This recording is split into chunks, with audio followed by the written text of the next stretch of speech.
Jésus prit avec lui Pierre, Jacques et Jean, son frère. Il les conduisit à l'écart sur une haute montagne. C'est Matthieu 17. Matthieu 17, à partir du verset 1. Il fut transfiguré devant eux, son visage resplendit comme le soleil, et ses vêtements devinrent blancs comme la lumière. Amen, amen. Amen. La Bible dit que les vêtements de Jésus sont devenus comme quoi? La lumière.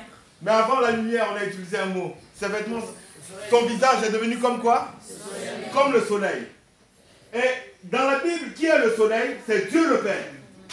Mais maintenant, la Bible dit que Jésus est devenu comme le soleil. Et vous allez comprendre pourquoi. Allons-y dans Marc 9.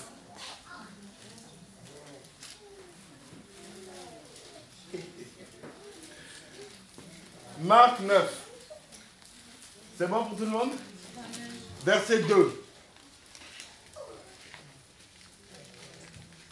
Marc 9, verset 2. La Bible dit, 6 jours après, Jésus prit avec lui Pierre, Jacques et Jean. Il les conduisit seuls à l'écart sur une haute montagne. Il fut transfiguré devant eux. Écoutez bien, ses vêtements devinrent resplendissants, d'une telle blancheur qu'il n'est pas de foulon sur la terre qui puisse blanchir ainsi. Amen. Amen. Première image qu'on retient, il est devenu comme le soleil. Deuxième image, la Bible dit, la blancheur qui est venue sur lui n'est pas de la terre. Est-ce que vous me suivez toujours? Amen. Allons-y dans Luc 9 maintenant.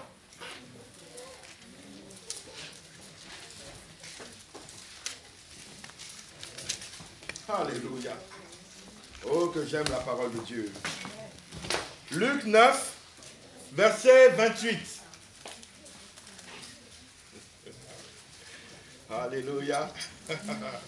Luc 9, verset 28. Écoutez ce que dit la parole de Dieu. La Bible dit, environ 8 jours après qu'il eut dit ces paroles, Jésus prit avec lui Pierre, Jean et Jacques, et il monta sur la montagne pour prier. Pendant qu'il priait, l'aspect de son visage changea. Alléluia. Et son vêtement devint d'une éclatante blancheur. Et voici 2 hommes s'entretenaient avec lui. C'était Moïse et Élie qui apparaissaient dans... Est-ce que vous voyez? La Bible dit qui apparaissait dans la gloire, parlait de son départ qu'il allait accomplir à Jérusalem. Amen, amen. Aujourd'hui, peuple de Dieu, on va parler de la gloire de Dieu. Et la gloire de Dieu est l'élément qui fait que ta vie chrétienne devient une vie chrétienne vivante. Et regardez, quand on va dans Matthieu 17. Matthieu 17, la Bible dit quoi? 6 jours après, Jésus prit avec lui Pierre, Jacques et Jean, son frère. Il les conduisit à l'écart sur une haute montagne. Amen. Amen. La montagne, qu'est-ce que ça représente? Ça représente le trône de Dieu. Et quand tu es un chrétien sérieux, tu vas rencontrer Dieu. Mais laissez-moi vous dire que la plupart des chrétiens n'ont pas de vie de prière. Et je fais une différence entre la vie de prière et la vie de rencontre. Et je vais vous montrer quelque chose. Mon frère, venez vers moi, s'il vous plaît. Regardez bien, peuple de Dieu. Venez par ici, s'il vous plaît. C'est quoi votre nom? Il y a un bon nom. Regardez bien. Regardez mon frère, il est l'éternel Dieu. Il y a 2 façons de l'approcher. Soit tu l'approches en lui disant, j'ai besoin de ta main pour faire quelque chose. Et les chrétiens qui prient beaucoup pour dire à Dieu, j'ai besoin de ta main, ce n'est pas des chrétiens qui sont dans la présence de Dieu.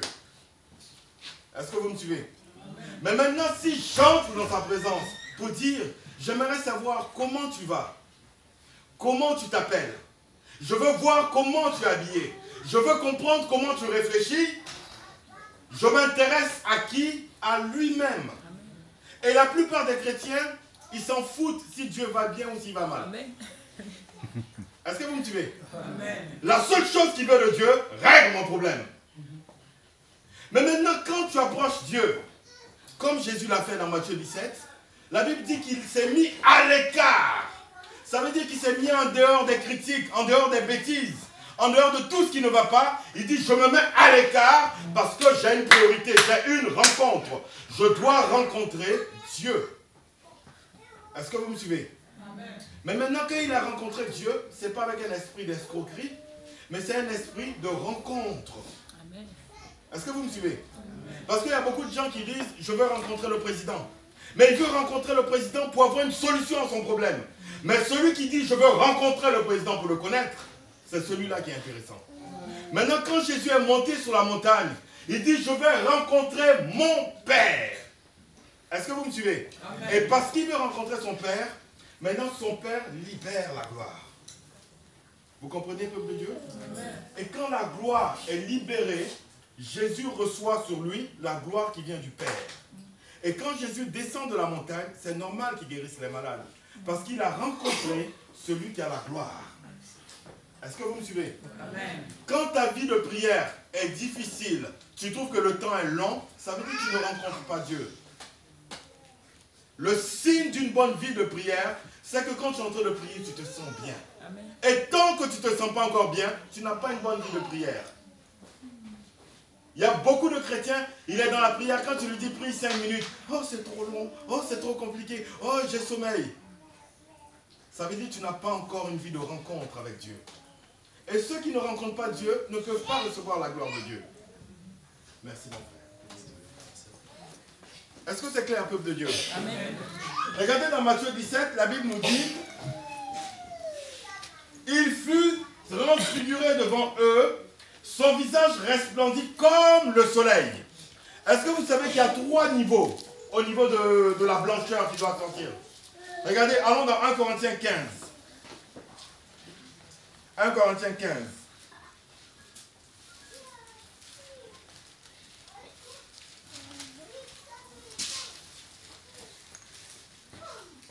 « 1 Corinthiens chapitre 15, versets 40 et 41. Vous allez voir quelque chose.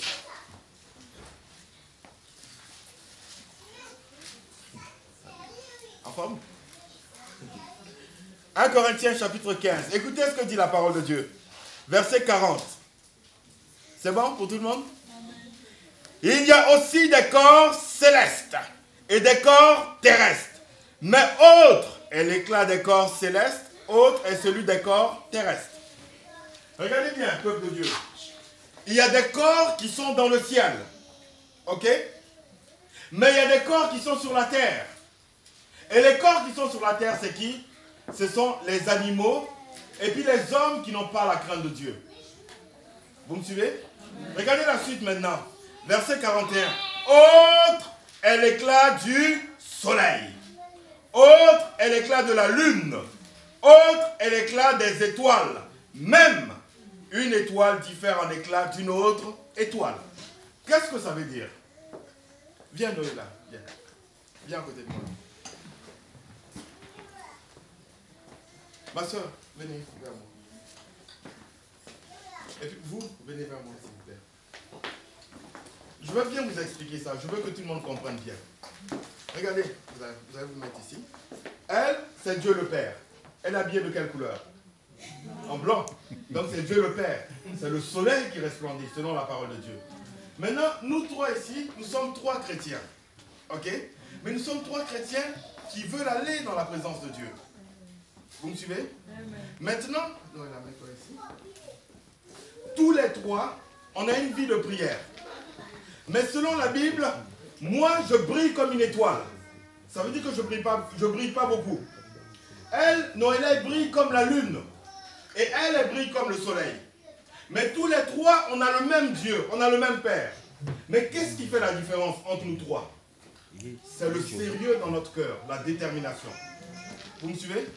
Si moi je prends 1 heure de prière à dire « Oh Seigneur, oh, j'ai beaucoup de problèmes, Dieu ne va pas briller sur ma vie. Est-ce que vous me suivez? Maintenant, elle, Noëlla, elle prend la moitié de sa vie. J'ai beaucoup de problèmes. Et puis elle dit, oh Seigneur, je m'intéresse à toi. Elle va briller comme la lune. Mais maintenant, elle, quand elle va venir dans la présence de Dieu, elle va dire, oh Seigneur, moi je t'aime beaucoup. C'est toi qui m'intéresse. Je vais avoir du temps avec toi. Elle va briller comme le soleil. Et maintenant, quand un sorcier va venir nous attaquer tous les 3, moi, il va me toucher tout de suite. Elle, il va la toucher un peu. Et elle, pas du tout. Pourquoi? Parce qu'elle est soleil, elle est lune, et moi je suis étoile. Et comme la lumière détermine les résultats, selon ma rencontre avec Dieu, je vais briller en fonction de ça. Est-ce que vous comprenez? Maintenant, les chrétiens qui ne sont pas sérieux, ils vont briller comme des étoiles. Ça veut dire qu'il n'y a pas de puissance dans leur vie. Il va briller un peu, et Satan peut jouer avec lui. Et quand Satan joue avec lui, lui dit, Seigneur, viens à mon secours. Jésus dit, je suis déjà venu à ton secours il y a 2000 ans. Maintenant, c'est à toi d'avoir une relation vivante avec Dieu pour qu'il puisse plus briller sur toi. La vie chrétienne est tellement simple, mes amis. Parce que personne ne peut tromper Dieu. Quand on approche Dieu, Dieu sait si on l'approche pour les bénédictions ou pour lui-même.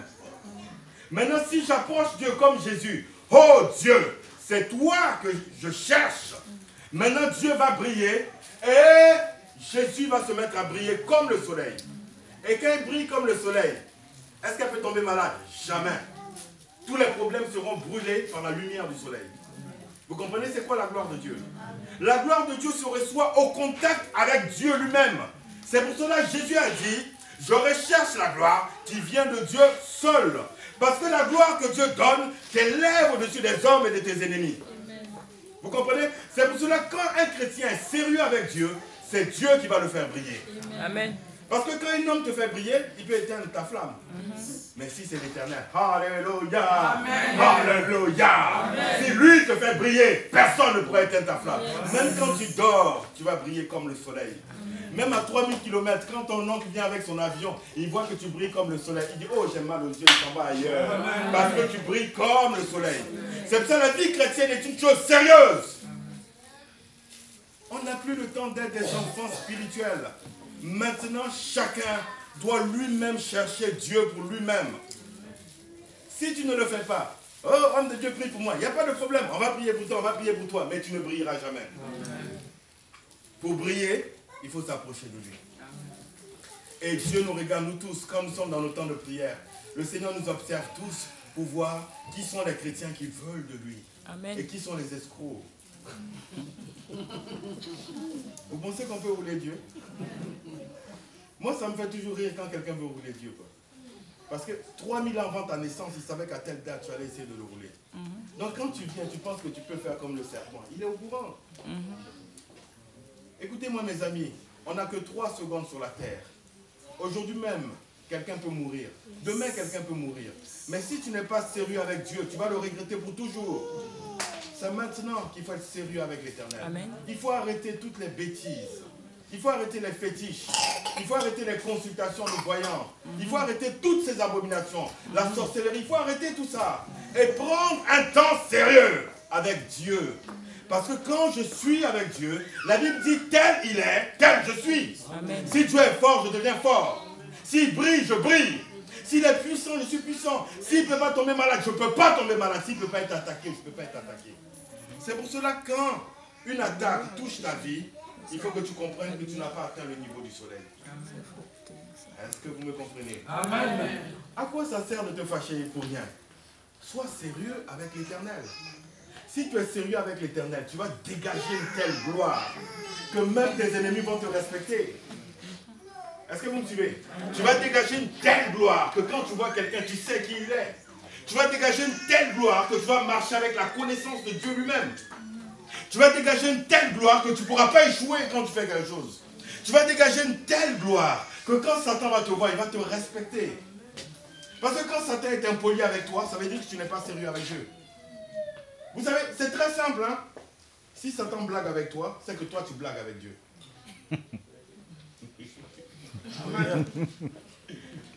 Est-ce que vous me suivez? Si je suis sérieux avec l'Éternel des armées, alléluia. Non, la présence de Dieu c'est quelque chose. Et je vous l'ai dit dernièrement, le Saint-Esprit